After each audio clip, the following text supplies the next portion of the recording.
என்ன மாமா சௌக்கியமா? நன்றி, ரொம்ப நன்றி, ரொம்ப சந்தோஷம். எல்லாம் குடும்பத்தோட இருக்கீங்க, ஃப்ரெண்ட்ஸோட இருக்கீங்க. So happy to see all of you. பத்திரிகை, தொலைக்காட்சி ஊடக நண்பர்களுக்கும் வணக்கம். ஒவ்வொருத்தரும் பேசும்போது மேலகன் எவ்வளோ ஸ்பெஷல்னு சொல்லிட்டே இருந்தாங்க. 96 ஒரு படம் நம்ம எல்லாருமே ரொம்ப பாதிச்ச படம். அந்த கதை மட்டும் இல்லை, அந்த கதையை அவர் ப்ரெசென்ட் பண்ண விதம், அதுல இருந்த இசை, அதுல இருந்த உரையாடல், அதுல ஒரு வார்த்தை தப்பா இருந்தா கூட அந்த படமே ஒர்க் ஆகாது. அப்படி இழைச்சு பண்ண ஒரு படம். அந்த படம் பார்த்துட்டு நான் பிரேம் சார்கிட்ட கூப்பிட்டு நான் பேசியிருந்தேன். பியூட்டிஃபுல்லா இருந்துச்சுங்க. ஒவ்வொரு ஷார்ட்டும் மென்ஷன் பண்ணி சொல்ற மாதிரி நிறைய படங்கள்ல கிடைக்கிறது இல்லை. பெரிய வெற்றி படங்கள்ல கூட அது அமையறது இல்லை. பட் இந்த படத்துல இன்னைக்கு நம்ம மறக்க முடியாத ஒவ்வொரு காட்சி அவ்வளவு அழகா இருக்கும். அவர்கிட்ட கூப்பிட்டு பேசியிருந்தேன். அதுக்கப்புறம் ரொம்ப நாளுக்கு அப்புறமா நம்ம ஜெய்பிஎம் டைரக்டர் ஞானவேல் சொன்னாரு, எங்க உங்களுக்காக ஒரு கதை வச்சிருக்காரு, உங்ககிட்ட கொடுக்க மாட்டேங்கிறாரு, பயப்படுறாருன்னு மட்டும் சொன்னாரு. இப்படி ஒரு மனுஷன் எனக்கு ஒரு கதை வேற எழுதி வச்சுட்டு கொடுக்க மாட்டேங்கிறாரு. டபார் நானே மெசேஜ் போட்டேன், வேற யாருக்கும் போயிடக்கூடாது, நமக்கு வரணுங்கிறதுக்காக. ஸோ அவருக்கு மெசேஜ் பண்ணி சொன்னேன், நம்ம மீட் பண்ணலாமா, எனக்கு இந்த கதை ரெடியாக இருந்தால் கொடுங்கன்னு சொன்னேன். அவர் ஒரு புக்கு கொண்டு வந்தாரு. இந்த புக்கை மட்டும் நீங்க படிச்சிருங்க அப்படின்னு சொன்னாரு. சரிங்க என்ன, இப்போ நடுவில் நீங்கள் வேற எதுவும் படம் பண்ணலையாண்ணா? 96 முடிச்சுட்டு 6 வருஷம் படம் பண்ணலைங்க இந்த மனுஷன். எப்படி இவங்க ஃப்ரெண்ட்ஸ் விட்டு வச்சாங்கன்னு தெரியல, வேற இல்லை ப்ரொடியூசர்ஸ் தான் எப்படி விட்டு வச்சாங்கன்னு தெரியல. பட் அதுதான் பிரேம். ஒரு பணம் புகழ் பின்னாடி ஓடுற ஆள் இல்லை, அந்த ஆர்ட்டுக்காகவும் அந்த எழுத்துக்காகவும் மட்டுமே இருக்கிற ஒரு அபூர்வ சில மனிதர்கள் இருப்பாங்களே, அந்த மாதிரி பொருட்காட்சியில் வைக்கிற பீஸ் வேறு. அப்படி ஒரு ஆள் ஒரு அழகான ஒரு ஸ்கிரிப்ட் கொண்டு வந்து கொடுத்தாரு. ஸ்கிரிப்ட் படித்தேன். படிக்கிறதுக்கு ஒரு 3 மாதம் ஆயிடுச்சு. ஏன்னா அப்புறம் கண்டினியூஸாக ஷூட்டிங்கில் இருந்தேன். அந்த புக்கை படிக்கும் போதே ஒரு 6 இடத்துலயாவது கண்ணில் தண்ணி போயிட்டே இருக்கு. ஐயோ பேப்பர் நனைஞ்சிருச்சேன்னு சொல்லி நான் திருப்பிட்டு இருக்கேன். படிச்சு முடிச்சுட்டேன். எனக்கு அந்த அந்த புக்கை பத்தி என்ன சொல்றதுனே தெரியல. ஏன்னா மனசுக்குள்ள சக்தி சொன்ன மாதிரி அவ்வளோ உணர்ச்சிகளை கொண்டு வருது. நான் தேங்க்ஃபுல்லி நாங்கள் ஃபர்ஸ்ட் ஜென்ரேஷன். நான் அப்பா அம்மா கிராமத்துலேருந்து வந்தவங்க. நான் சென்னையில் படிச்சிருக்கேன். பட் என்னோட ஹாலிடேஸ் ஃபுல்லாக கிராமத்தில் தான் இருக்கும். இந்த படம் இந்த புக்கு படிக்கும் போது எனக்கு இருந்த உணர்வு என்னன்னா, இது தமிழ்நாடு, இது நம்மளுது இல்லை, இதுதான் நாம இல்லை அப்படிங்கிற ஒரு உணர்வு வந்துட்டே இருந்துச்சு. அது கரெக்டா கோவிடுக்கு அப்புறம். ஐ திங்க் இந்த படம் கூட இந்த புக்கு கூட கோவிட்ல எழுதின புக்குன்னு தான் நினைக்கிறேன். ஏன்னா கோவிட் அந்த பீரியட் நம்ம எல்லாரையுமே யோசிக்க வச்சிருக்கு. நம்ம எங்க போயிட்டு இருக்கோம், நம்ம அப்பா அம்மா என்ன இருக்காங்க, அப்பா அம்மா கிட்ட பேசுறோமா, அண்ணன் தம்பி கூட பேசுறோமா, நம்ம சொந்தக்காரங்க கூட பேசுறோமா, நம்ம ஊருக்கு போறோமா, நம்ம குலதெய்வம் கோயிலுக்கு போறோமா, அந்த தேடல் எல்லாருக்கும் இருந்துட்டே இருக்கு.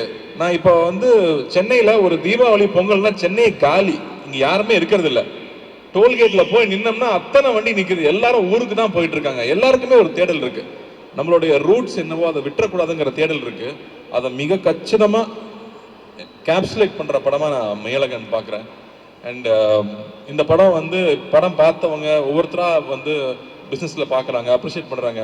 எப்படிங்க அந்த கதையை தேர்ந்தெடுத்தீங்கன்னாங்க, இவ்வளவு கமர்ஷியலான ஒரு படம், இது ஏங்க நான் பண்ணக்கூடாது அப்படின்னு தான் சொன்னேன். ஆக்ஷனும் காதல் காட்சி மட்டுமே கமர்ஷியல் ஃபிலிம் கிடையாது இல்லையா?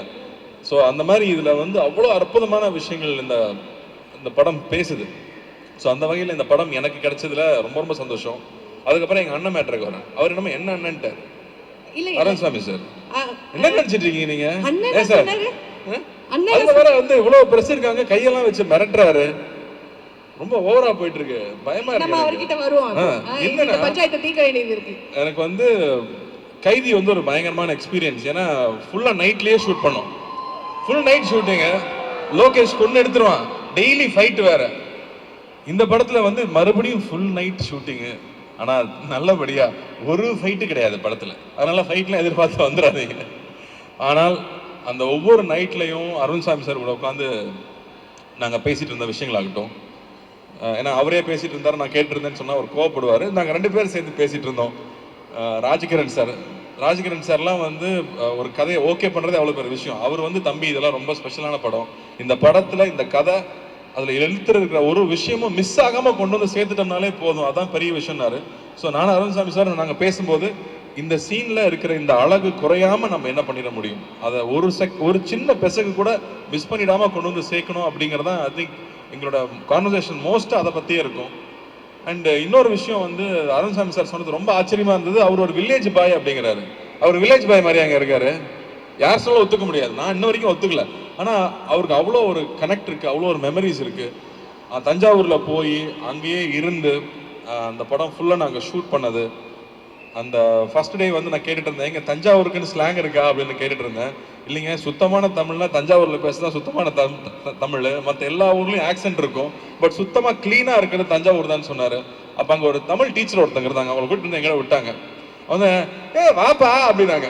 ஓ, இதுதான் தஞ்சாவூரான்னு அப்பவே புரிஞ்சுக்கிட்டேன் நான். அதாவது வெள்ளந்தியா ஒரு சின்ன ஒரு பிளாக் கூட இல்லாம நம்மளை பத்தி என்ன நினைப்பாங்கன்னு யோசிக்காம அப்படி அன்பை கொட்டுறது இருக்கு இல்லையா, அது அந்த ஒரு செகண்ட்ல புரிஞ்சுது. அதை பிடிச்சிக்கிட்டு தான் படம் ஃபுல்லாக நான் ட்ராவல் ஆனேன்னு சொல்லலாம். அண்ட் பாலா சார் ஒரு இடத்துல அழகா சொல்லியிருந்தாரு, 2 பேர் உட்கார்ந்து பேசுறதே ஒரு ஒரு அழகான ஒரு திரைப்படம் அப்படின்னு சொன்னாரு. அந்த மாதிரி வந்து ரொம்ப நாளுக்கு அப்புறமா சந்திக்கிற 2 பேர் பகிர்ந்துக்கிறதுக்கு அவ்வளோ விஷயங்கள் இருக்கும், அதுல அவ்வளோ சுவாரஸ்யம் இருக்க முடியும். அதை வந்து எப்படிதான் அந்த மனுஷன் எழுதினாரே தெரியல. அதுவும் 6 நாள்ல எழுதுனேன் அப்படின்னு சொல்றாரு. இது என்னமோ வந்து அப்படியே ஒரு ஃப்ளோல எழுதின ஒரு கதைன்னு நினைக்கிறேன். ஸோ இந்த படம் நடிச்சது எனக்கு அவ்வளோ ஒரு சந்தோஷம். அண்ட் 27th இந்த படம் வரப்போகுது. It will be another special film. 96 எந்த அளவுக்கு ஸ்பெஷல் ஃபில்மோ அந்த அளவுக்கு இந்த படமும் ஒரு ரொம்ப ரொம்ப ஸ்பெஷல் ஃபில்மாக இருக்கும்னு நான் நம்புறேன். அண்ட் முக்கியமாக கோவிந்த் வசந்தா மியூசிக் பற்றி சொல்லணும். 96 காதலே காதலே வந்து இன்னைக்கும் எல்லாரும் ஒய்ஃபுக்கும் லவருக்கும் வச்சிருக்கிற ரிங்டோன் வந்து காதலே காதலேன்னு அந்த பாட்டு தான் இருக்கு. அந்த மாதிரி அவன் ஊருக்கு போகும்போது இந்த படத்தோட பாட்டை கேட்டுட்டு போகாம இருக்க மாட்டாங்க. அண்ட் அகைன் கமல் சாருக்கு பெரிய நன்றி சொல்லணும். அவருடைய அந்த ஒரு லயன்ஸ் வாய்ஸ்ன்னு சொல்றதா, அவர் பாடி கொடுத்தது அந்த படத்துல வர ஒரு ரொம்ப முக்கியமான ஒரு கட்டம். அதுக்கு அவர் ஆட் பண்ண வேல்யூ வந்து கொஞ்சம் நஞ்சம் கிடையாது. ஸோ கமல் சார், நம்ம உலக நாயகன் அவர்களுக்கு மறுபடியும் உங்க எல்லாரும் முன்னாடி நான் நன்றி சொல்லணும்னு நினைக்கிறேன். அண்ட் இந்த கதை அழகா வந்து சேரணும் அப்படிங்கும்போது 96ல இருக்கிற ஒவ்வொரு பொக்கிஷம், ஒவ்வொரு டெக்னீஷியனும் அப்படியே இந்த படத்துக்குள்ள வந்தது. மகி வந்ததாகட்டும், இல்லை கோவிந்த் வசந்தா வந்ததாகட்டும், எடிட்டர் ஆகட்டும், அவங்க அப்படியே இந்த படம் இந்த கதையே அவங்கள தேர்ந்தெடுத்துக்கிச்சு. அந்த கதை என்னென்ன தேவையோ அதை ஒவ்வொன்றா செதுக்கிச்சுன்னே சொல்லலாம். ஸோ அந்த மாதிரி ஒரு ரொம்ப ரேர் ஃபில்மாவே நான் அதை பார்க்குறேன். So it's very very special for all of us. And 2D அண்ணா கிட்ட கொடுத்துட்டா பிரச்சனையே இருக்காது. இந்த படம் எப்படி வரணுமோ மிஸ் ஆகாமல் கரெக்டாக வந்துடும், கரெக்டாக கொண்டு வந்து சேர்த்துருவாங்கன்னு எனக்கு ஒரு நம்பிக்கை இருந்துச்சு. அந்த வகையில் இந்த கதைக்கு என்னென்ன தேவையோ அத்தனை விஷயங்களும் ஏற்பாடு பண்ணி கொடுத்து முழுசாக வந்திருக்கு இல்லையா, அந்த ஒரு வடிவம் இருக்குல்ல, அது I feel it's very very special. And again நம்மளோட லக்கி ஆங்கர் அஞ்சனாவும் இங்கே வந்துட்டாங்க. படம் நிச்சயம் வெற்றி பெறணும். Okay sir. Yes, thank you thank you thank you sir. நாங்க வந்து ஒவ்வொரு கிராமத்து கதையிலும் நாங்க ரசிச்சது வந்து நீங்க அந்த எடுத்து பேசுற ஸ்லாங் தான். நீங்க இப்ப சொல்லிட்டீங்க ஸ்லாங்லாம் கிடையாது, இதுதான் வந்து நார்மலா சூப்பரான ஒரு தமிழ், அதை வந்து நான் பேசியிருக்கேன்னு. என்ன மாமா சௌக்கியமாவா நாங்க கேட்டுட்டோம். தஞ்சையில இருக்கிற அந்த எப்படி பேசுனீங்கிறது எங்களுக்கு கேட்கணும்ல. ஒரு 2 டைலாக் அப்படியே எடுத்து விட்டீங்கன்னா சொன்னா சென்சார் இருப்பாங்க. எல்லாருக்கும் பிடிச்சிருக்கிறது வந்து பரவாயில்ல சொல்லுங்க, அதெல்லாம் நம்ம கட் பண்ணி பீப் போட்டுக்கலாம். அத்தான் அத்தான படம் ஃபுல்லாக வந்து அருண்சாமி சார் அத்தான் அத்தான பேசிய கொலை எடுத்துட்டேன் நான். அதில் ஒரு சீனில் வந்து சாப்பிட்டுட்டு இருப்போம், அவர் பர்ஸில் நிறைய காசு இருக்கும். இவ்வளோ காசை யாராவது பேக்கில் வைப்பாங்களா? பர்ஸில் தானே வைக்கணும். அவர் வேறு சாப்பிட்டு இருக்காரு, அவர் எழுப்பணும். எப்படி எழுப்புறது? அதான் கொஞ்சம் சூத்தாம்பட்டியை தூக்குங்க அப்படின்னு சொல்லிட்டு பர்ஸில் வச்சு விடணும். அந்த வார்த்தை எனக்கே புதுசாக இருந்துச்சு. இப்படி தான் பேசுவாங்களான்னு. இல்லை, எங்கள் ஊரில் இப்படி தான் பேசுவாங்க அப்படின்னு சொன்னாங்க. ஸோ இந்த யதார்த்தம் இருக்கு இல்லையா, எந்த ஒரு ஸ்க்ரீன் இல்லாமல் ஃபில்டர் இல்லாமல், நம்ம நோ ஃபில்டர்னு போடுவோம்ல ஹேஷ்டேக்ல, அந்த மாதிரி நோ ஃபில்டர் ஜோன்ல இருக்க ஒரு கேரக்டர். நம்ம ஊர்ல பொதுவாக ரொம்ப நல்லவனா இருக்கிறவன், பாசமா இருக்கிறவனை வந்து ஏமாளின்னு சொல்லிடுவோம். ஆனா அந்த மாதிரி கேரக்டர்ஸ் அவர் கிரியேட் பண்ண கேரக்டர் வந்து மற்றவங்க என்ன சொன்னாலும் தன்னோட இயல்புல இருந்து மாறாம இருக்கிற கேரக்டர் இருக்கு இல்லையா. ஸோ அதுதான் அந்த கேரக்டர். அது ரொம்ப பியூட்டிஃபுல்லா எழுதியிருக்காரு அவரு. ஸோ அதுல அவருக்கு தான் எல்லா பெருமையும். Fits like a glove sir. Karthi sir அந்த மாதிரி தான்ங்கிற மாதிரி தான் நாங்கள் பார்த்துருக்கோம். இன்னும் ஒரு விஷயம் என்னன்னா, நம்ம டைரக்டர் சாருக்கு வந்து ஒரு அழகான ஒரு நாஸ்டாலஜிக் கனெக்ட் வந்து அந்த பாடல்கள் மூலியமா கொடுக்கறத 96லயே வந்து பார்த்தோம் இல்லையா. ஏன்னா அந்த ஒரு பாட்டு பாடின உடனே அப்படியே எல்லா ஃபீலிங்ஸும் கொட்டிட்டு வரும் அப்படிங்கிற மாதிரி வந்து ராஜா சார் பாடல்கள் வந்து யூஸ் பண்ணி இந்த படத்துலயும் அந்த மாதிரி நாங்க ஏதாவது எதிர்பார்க்கலாமா? ராஜா சார் மியூசிக் இல்லாம இவர் கதை எழுத மாட்டாருன்னு நினைக்கிறேன். இந்த படத்துல இந்த மாதிரி ஒரு விஷயம் வச்சிருக்காரு. அது ரொம்ப அழகான ஒரு சிச்சுவேஷன்ல வரும். அதனால நீங்க அந்த படத்துல பார்த்தா நல்லா இருக்கும்னு நினைக்கிறேன். அண்ட் வந்து நான் கேட்டேன், ஏங்க இது வந்து above 35 இருக்கவங்க எல்லாருக்கும் ரொம்ப பிடிக்கும், 20ஸ்ல இருக்கிற பசங்களுக்கு பிடிக்குமா, இந்த மாதிரி ஒரு நாஸ்டாலஜிக்கான ஒரு கதை பிடிக்குமான்னு கேட்டா, இல்லைங்க நான் ஃப்ரெண்ட்ஸ் கிட்ட சின்ன சின்ன பசங்கிட்ட வந்து படிக்க ஆரம்பிச்சேன். அட பாவிகளா, நீங்க இவ்வளோ சந்தோஷமா வாழ்ந்துருக்கீங்களா, நான் எந்நேரமும் ஃபோனுக்குள்ளேயே இருக்கோம், எங்களுக்கு இந்த அவுட்டோர் லைஃபே தெரியல அப்படின்னு சொன்னாங்க. இந்த மாதிரி சொந்தங்கள் இருக்குன்னு தெரியலன்னு சொன்னாங்க. ஏன்னா இங்க எல்லாருமே சிங்கிள் சைல்டு ஆயிடுச்சு. ஸோ அப்போ அத்தை மாமா சித்தப்பாங்கிற அந்த சொந்தங்களும் இல்லாமல் போயிடுது, கசின்ஸுங்கிற விஷயமே இல்லாமல் போயிடுது இல்லையா? ஸோ அப்படி இருக்கும்போது அவங்களுக்குமே இது ரொம்ப புது எக்ஸ்பீரியன்ஸாக இருக்கும்னு நான் நம்புறேன். ஓகே, ஸோ நம்ம எல்லாருக்குமே வந்து ரொம்ப அழகான ஒரு விஷயம் வந்து பண்ண ஒரு தெரப்பி மாதிரி நாங்கள் போய் பார்க்கலாம்னு நினைக்கிறேன் சார் இந்த படத்தை. அண்ட் சரி, ஏதோ உங்களை ரொம்ப தொல்லை பண்ணுறேன்னு சொல்லிட்டே இருந்தார் அவரு, படத்தில் இருக்க மாதிரியே தொல்லை பண்ண. என்ன அப்படி தொல்லை பண்ணீங்க? என்னங்க, நைட் ஷூட்டிங் போயிட்டு வருவோம். நைட் ஷூட்டிங் போயிட்டு வெறும் வயிற்றுல தூங்க முடியுமா? தூங்க முடியாது. காலைல சாப்பிடணும். இவர் தூங்குறேன் பாரு. உடனே காலைல எழுப்பி வாங்க சார் சாப்பிட போகலான்னு சொல்லி சாப்பிட்டு போய் தூங்க வச்சிருவேன். அதுக்கப்புறம் கரெக்டாக 1 மணிக்கு எனக்கு பஸ் வரும், அவர் தூங்கிட்டு இருப்பாரு. திரும்ப 1 மணிக்கு எழுப்பி வாங்க லஞ்சு கம்பெனி கொடுங்கன்னு கூட்டிட்டு போவேன். ஸோ இந்த மாதிரி சின்ன சின்ன தொல்லைகள் தான். 1 மணிக்கு ஒரு மனுஷனை தூக்கத்துலேருந்து எழுப்பிட்டு சாப்பிட்றதுக்கு அதுவும் அப்படின்ற இல்லைங்க, இந்த படத்தை அட்வான்டேஜ் என்னன்னா சாங் ஃபைட் இந்த பிரச்சனை எல்லாம் இல்லை. ஸோ டயட்லாம் இருக்கணும்னு அவசியம் இல்லை. காரைக்குடியில் வேற தங்கியிருக்கோம், சாப்பாடுக்கு சொல்ல வேணுமா? அதனால 2 பேருமே ஃபூடிஸ் ரொம்ப என்ஜாய் பண்ணியிருக்கோம். மகி சொல்லிட்டு இருந்தார் இல்லையா, திண்டுக்கல்ல ஒரு ரெஸ்டாரண்ட் கூட்டிட்டு போனாரு, பேர் சொல்லலாம் இல்லை சார், பொன்ராம். காலையில 8 மணிக்கு பிரியாணி சாப்பிட்ருக்கீங்களா? காலையில 8 மணிக்கு பிரியாணி, அதாவது தம் திறந்த உடனே சார் கூட்டிட்டு போய் வாங்கி கொடுத்தாரு. நன்றி சார். நல்லா சாப்பிட்டுருக்கீங்க. நல்லா சாப்பிட்டு சந்தோஷமா நாங்க நாங்க சந்தோஷமா வேலை செஞ்சு தானே மக்கள் சந்தோஷமா படம் பார்க்க முடியும். அதனால நாங்க ரொம்ப ஹாப்பியாவே இருந்திருக்கோம்.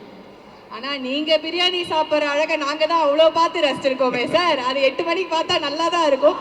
சரி, ஓகே, ஒரே ஒரு விஷயம் தான், நீங்க மேல இருக்கீங்க அவர் கீழே இருக்காரு, இப்படி மாத்தி இருக்கும்போது நான் மாத்தி சப்போர்ட் பண்ணுவேன். இருந்தாலும் அவர் பக்கம் நியாயம்னு ஒண்ணு இருக்கும்ல, அதை கூப்பிட்டு தானே கேட்குறோம். சார் வாங்க சார், நீங்க மேல வாங்க சார் ப்ளீஸ்.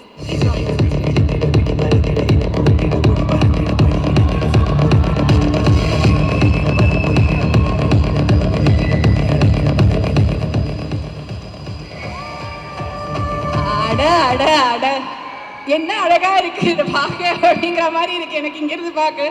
கீழே நிறைய ஆக்ஷன்லயே சொல்லிட்டு இருந்தாங்க சார், நிறைய கம்ப்ளைண்ட்ஸ் இருக்கு போல இருக்கு சார். இல்லை சார், என்ன எனக்கு ஒரு கடைசியில் பேசுகிறாரு, என்னமோ சொல்லிட்டு போயிடலாம், அதுக்காக நான் வந்து அதனாலதான் உங்களை வந்து நான் பாருங்க மேலே கூப்பிட்டேன். கடைசியா அப்படி முடிக்க விட மாட்டோம், உங்களை தரப்ப சொல்லிடணும் அப்படின்னு. எனக்கு வந்து அவர் சொல்றதே பெட்டர்னு நினைக்கிறேன் நான். என்ன சார் இப்படி சொல்லிட்டீங்க? But it is so good to see both of you on screen. அது ஒரு மாதிரி ஒரு கலாட்டாவோ ஒரு மாதிரி அழகா, இந்த கெமிஸ்ட்ரி எல்லாம் ரொம்ப ஓவர் யூஸ் ஆயிடுச்சு சார். அது எப்படி சொல்றேன்னு தெரியல. ஒரு அந்யோன்யமா, ஒரு அன்பா, ஒரு பாசப்பிணைப்போ, ஒரு அந்த மாதிரி ஒரு குடும்பத்து கதையில பார்க்கும்போது அவ்வளோ அழகா இருக்கு. It was brilliant to watch you on screen and I am sure இது ஒரு பெரிய திருவிழாவா எங்க எல்லாருக்குமே வந்து இருக்க போகுது. ஸோ மெய்யழகன் டீமை வந்து மேடைக்கு அழைக்கிறோம். Please join us on stage for a photo opportunity. Karthi sir, thank you.